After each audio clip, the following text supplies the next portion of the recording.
कावड़ियों के बेस में, मैं ये नहीं कहूँगा कावड़ियों के बेस में जिन लोगों ने हिंसा की है वो कैमरे पे है। एक सीआरपीएफ के जवान को मारा गया। आप बताइए क्या ये सब ठीक है?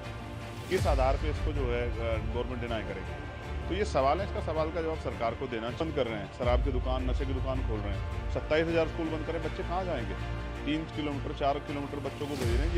ये तो जो है आरटी जो राइट टू एजुकेशन पार्लियामेंट ने बनाया था, ये तो उसके खिलाफ जो है काम हो रहा है।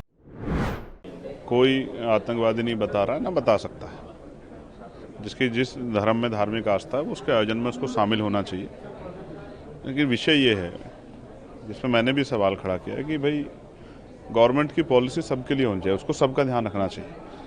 कावड़ यात्रा में बहुत सारे लोगों की दुकानें बंद की गई हैं, बहुत सारे व्यापारियों को जो है उनका रोजगार जो है, व्यापारी खुद की वो है कि व्यापार नहीं हो पा रहा है, उनका क्या होगा, उनके बच्चों का क्या होगा, उनके यहाँ जो काम कर रहे हैं लोग उनका क्या होगा?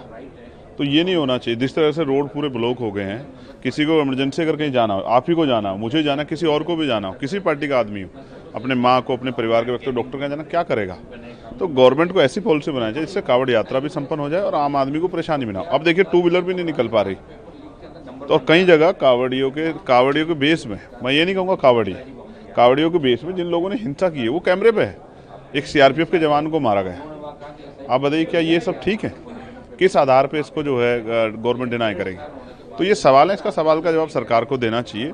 दूसरा, आज यहाँ ऑल पार्टी मीटिंग में बहुत सारे विषयों पर चर्चा हुई है, क्षेत्रीय मुद्दों पर चर्चा हुई है। हमारे यहाँ सड़कें खराब है, कोई गांव चले जाओ सब जगह सड़कें खराब है। सांसद एक निधि में मुश्किल से 20 गाँव की सड़कें बना सकता है, तो वो सड़कें बनेंगी कैसे? हमारे यहाँ उत्तर प्रदेश में राज्य सरकार भारतीय जनता पार्टी की है, तो वो सरकार को क्यों निर्देशित नहीं करती कि वो सड़कें बनाएं? और स्कूल बंद कर रहे हैं, शराब की दुकान, नशे की दुकान खोल रहे हैं, 27,000 स्कूल बंद करें, बच्चे कहाँ जाएंगे? 3 किलोमीटर 4 किलोमीटर बच्चों को भेज रहे हैं। ये तो जो है आरटी जो राइट टू एजुकेशन पार्लियामेंट ने बनाया था, ये तो उसके खिलाफ जो है काम हो रहा है। आप इंडिया अलायंस में है नहीं और आम आदमी पार्टी ने इंडिया अलायंस को बाय बाय कह दिया है। क्या आपको लगता है कि भारत गठबंधन इंडिया अलायंस को अलग पड़ रहा है? ये उनका विषय है, मैं उस अलायंस का हिस्सा नहीं हूँ, मैं इस अलायंस का हिस्सा हूँ। मैं अपनी पार्टी का इंडिविजुअल मेंबर हूँ, आज़ाद समाज पार्टी, और तमाम जो है हकवंचित समाज के लोगों की आवाज़ उठाता हूँ। उन्होंने क्यों बाय बाय कहा, क्या उनके विषय, तो वो बेहतर जानते हैं। वो तो पहले से भी आपस में एक दूसरे के खिलाफ लड़े हैं, स्टेट का जो चुनाव लड़े हैं, हरियाणा का चुनाव लड़े हैं, तो इस पर मैं क्या कह सकता हूँ?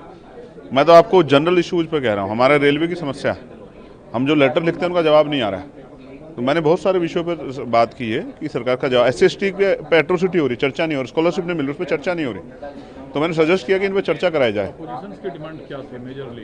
देखिए मेजरली मैं फिर कह रहा हूँ, वो अपनी डिमांड स्वयं बता सकते हैं, लेकिन कुछ ऐसे विषय हैं जिन पे अपोजिशन चाहता है कि प्राइम मिनिस्टर आके जवाब दें। ये उनकी डिमांड, पहलगाम, ऑपरेशन सिंदूर, ये उनकी डिमांड्स हैं।